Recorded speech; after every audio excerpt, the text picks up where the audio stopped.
ಎಲ್ರಿಗೂ ನಮಸ್ಕಾರ. ಎಲ್ಲರೂ ಹೇಗಿದ್ದೀರಾ? ಎಲ್ಲರೂ ಚೆನ್ನಾಗಿದ್ದೀರಾ ಅಂದ್ಕೊಂಡು ಇವತ್ತಿನ ವಿಡಿಯೋನ ಸ್ಟಾರ್ಟ್ ಮಾಡೋಣ.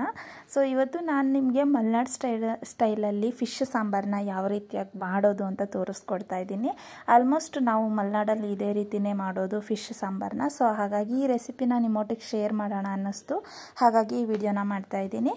ನಾನಿಲ್ಲಿ ಒಂದು ಬಟ್ಲಲ್ಲಿ 1-2 ನಿಂಬೆಹಣ್ಣು ಗಾತ್ರದಷ್ಟು ಹುಣಸೆ ಹಣ್ಣನ್ನು ಬಿಸಿ ನೀರಲ್ಲಿ ನೆನೆ ಇಟ್ಟಿದ್ದೀನಿ. ಈ ಕಡೆ ಮಸಾಲೆ ರುಬ್ಬೋದಕ್ಕೆ ಎಲ್ಲನೂ ಹಸಿಯಾಗಿ ತೊಗೊಂಡಿದ್ದೀನಿ. ನಾನಿಲ್ಲಿ 2 ಟೊಮ್ಯಾಟೋನ ತೊಗೊಂಡಿದ್ದೀನಿ, ಹಾಗೆ 1 ದಪ್ಪ ಸೈಜ್ದು ಈರುಳ್ಳಿನ ತೊಗೊಂಡಿದ್ದೀನಿ. ನಾನಿಲ್ಲಿ ಒಂದು ಅರ್ಧ kg ಆಗೋಷ್ಟು ಮೀನು ಸಾಂಬಾರನ್ನ ಮಾಡ್ತಾ ಇರೋದ್ರಿಂದ 1 ದಪ್ಪ ಸೈಜ್ದು ಈರುಳ್ಳಿ, ಹಾಗೆ ಒಂದು 7-8 ಆಗೋಷ್ಟು ಬೆಳ್ಳುಳ್ಳಿ, 1 ಚಮಚ ಆಗೋಷ್ಟು ಜೀರಿಗೆ, ಹಾಗೆ ಒಂದು 2 ಚಮಚ ಆಗೋಷ್ಟು ಖಾರದ ಪುಡಿನ ತೊಗೊಂಡಿದ್ದೀನಿ.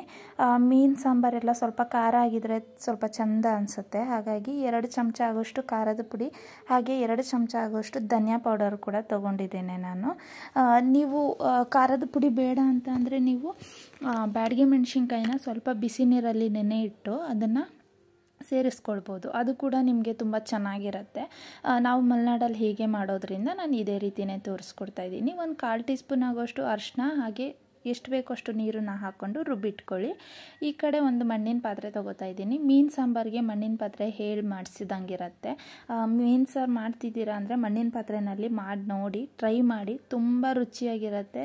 ನಿಮಗೆ ಆ ರುಚಿ ಟೇಸ್ಟ್ ಬೇರೆಯೇ ಕೊಡುತ್ತೆ. ಸೊ ಹಾಗಾಗಿ ಇವತ್ತು ನಾನು ಮಣ್ಣಿನ ಪಾತ್ರೆಯಲ್ಲೇ ಮಾಡಿ ತೋರಿಸ್ತಾ ಇದ್ದೇನೆ. ನಾನಿಲ್ಲಿ ಒಂದು 2 ಚಮಚ ಆಗೋಷ್ಟು ಎಣ್ಣೆನ ಸೇರಿಸ್ಕೊಂಡಿದ್ದೀನಿ. ಮೀನಲ್ಲೇ ಸಾಕಷ್ಟು ಎಣ್ಣೆ ಅಂಶ ಇರೋದ್ರಿಂದ ಎಣ್ಣೆ ಏನು ಜಾಸ್ತಿ ಹಾಕೋ ಅವಶ್ಯಕತೆ ಏನೂ ಇಲ್ಲ. 1-2 ಚಮಚ ಎಣ್ಣೆ ಹಾಕ್ಕೊಂಡ್ರೆ ಸಾಕಾಗ್ತದೆ. ಇಲ್ಲಿ ನಿಮಗೆ ಆಪ್ಷನಲ್ಲು ಸಾಸಿವೆ ಬೇಕಂತಂದರೆ ನೀವು ಹಾಕ್ಕೊಳ್ಬೋದು. ನಾನು ಈ ಸಲ ಮಾಡ್ತಾ ಇರೋ ಫಿಶ್ ಸಾಂಬಾರಲ್ಲಿ ಸಾಸಿವೆನ ಸೇರಿಸಿಲ್ಲ. ನಾವು ಮಲೆನಾಡಲ್ಲಿ ಇದೇ ರೀತಿಯೇ ಮಾಡೋದು. ಕೆಲವೊಬ್ಬರು ಮನೆಯಲ್ಲಿ ಹಾಕ್ತಾರೆ, ಕೆಲವೊಬ್ಬರು ನಾವು ಹಾಕೋದಿಲ್ಲ. ಓಕೆನಾ? ನಿಮ್ಗೆ ಇಷ್ಟ ಇದೆ ಅಂತಂದರೆ ನೀವು ಹಾಕ್ಕೊಳ್ಬೋದು. ಆ್ಯಂಡ್ ನೀವು ಯಾವ ಫಿಶ್ ಬೇಕಿದ್ರೂ ತೊಗೊಳ್ಬೋದು. ನಾನು ತೊಗೊಂಡಿರೋ ಫಿಶಲ್ಲಿ ಮಾತ್ರ ಸಾಂಬಾರು ಮಾಡಬೇಕು ಅಂತ ಎಂತ ಇಲ್ಲ.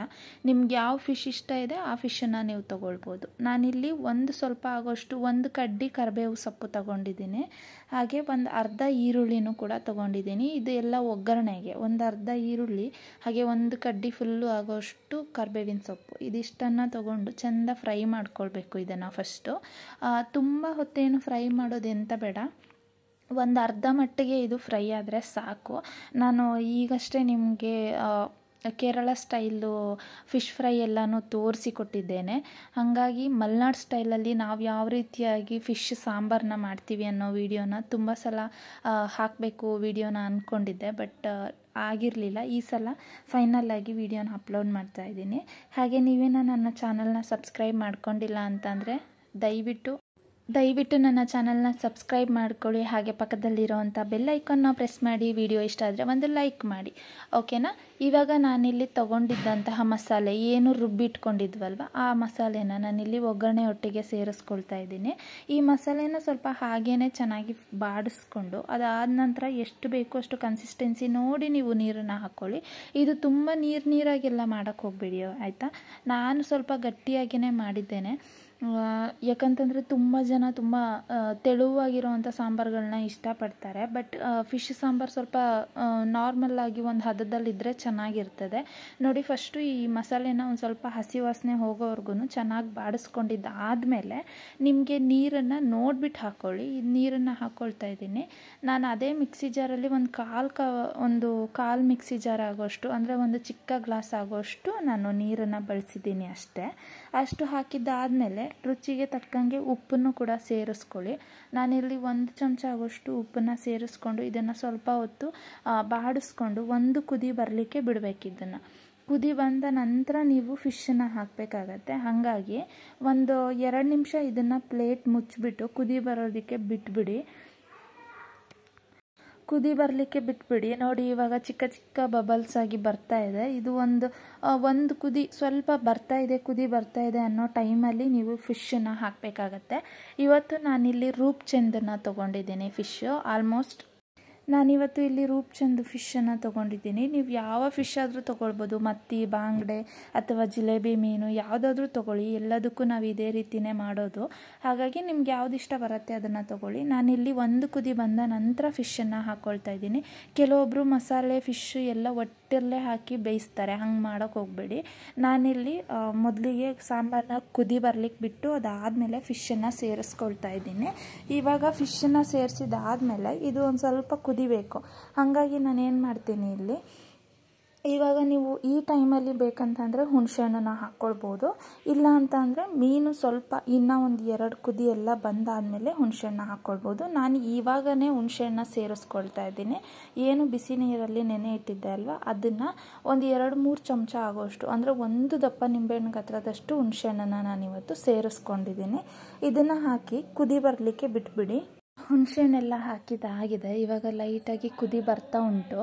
ಇದು ಸ್ವಲ್ಪ ಕುದಿ ಬರಲಿ. ಇವಾಗ ನಾವು ಲಿಡ್ಡನ್ನು ಕ್ಲೋಸ್ ಮಾಡಿ ಇದನ್ನು ಕುದಿಯೋದಕ್ಕೆ ಬಿಡೋಣ. ಹಾಗೆ ಮಣ್ಣಿನ ಪಾತ್ರೆನಲ್ಲಿ ಮಾಡ್ತಾ ಇರೋದ್ರಿಂದ ದಯವಿಟ್ಟು ಮೀನು ಸಾರನ್ನ ಮಾಡಬೇಕಾದ್ರೆ ಸೌಟ್ ಹಾಕೋದು, ಅದರಿಂದ ತಿರುಗಿಸೋದು ಈ ರೀತಿಯಾಗಿ ಮಾಡೋಕ್ಕೆ ಹೋಗಬೇಡಿ. ಆ ಪಾತ್ರೆನನ್ನೇ ಈ ರೀತಿ ಹಿಡಿದುಬಿಟ್ಟು ತಿರುಗಿಸಿದ್ರೆ ಸಾಕಾಗ್ತದೆ. ನೀವು ಸ್ಪೂನ್ ಹಾಕಿದ್ರೆ ಫಿಶ್ ಎಲ್ಲ ಬ್ರೇಕ್ ಆಗಿಬಿಡತ್ತೆ, ಅಂದರೆ ಎಲ್ಲ ಮುರಿದೋಗ್ಬಿಡತ್ತೆ. ಆ ಕಾರಣಕ್ಕಾಗಿ ಸೌಟನ್ನು ಹಾಕಬೇಡಿ. ನೋಡಿ ಇವಾಗ ಕುದಿ ಬಂದಿದ್ದಾಗಿದೆ. ಇವಾಗ ಫಿಶ್ ಸಾಂಬಾರು ರೆಡಿಯಾಗಿದೆ. ನಾವು ಮಲೆನಾಡಲ್ಲಿ ಅಕ್ಕಿ ರೊಟ್ಟಿಯೊಂದಿಗೆ ಇದೇ ಫಿಶ್ ಸಾಂಬಾರೇ ತಿನ್ನೋದು. ನೀವು ಒಂದು ಸಲ ಟ್ರೈ ಮಾಡಿ ನೋಡಿ, ತುಂಬಾ ರುಚಿಯಾಗಿರುತ್ತೆ, ತುಂಬ ಚೆನ್ನಾಗಿರುತ್ತೆ.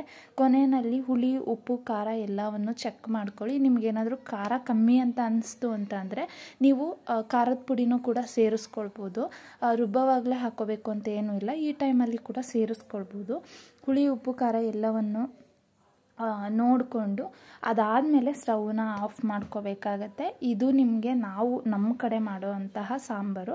ನನಗೆ ಇಲ್ಲಿ ಸ್ವಲ್ಪ ಉಪ್ಪು ಕಮ್ಮಿ ಅನ್ನಿಸ್ತು, ಹಾಗಾಗಿ ಹುಣಸೆಹಣ್ಣು ಹಾಕಿದ್ದೀವಿ ಅಲ್ಲ, ನಾವು ಹುಣಸೆಹಣ್ಣು ಹಾಕಿದ ಮೇಲೆ ಉಪ್ಪೇ ಹಾಕಿರಲಿಲ್ಲ. ಹಾಗಾಗಿ ನಾನು ಕೊನೆಯಲ್ಲಿ ಉಪ್ಪನ್ನು ಸೇರಿಸ್ಕೊಂಡಿದ್ದೀನಿ.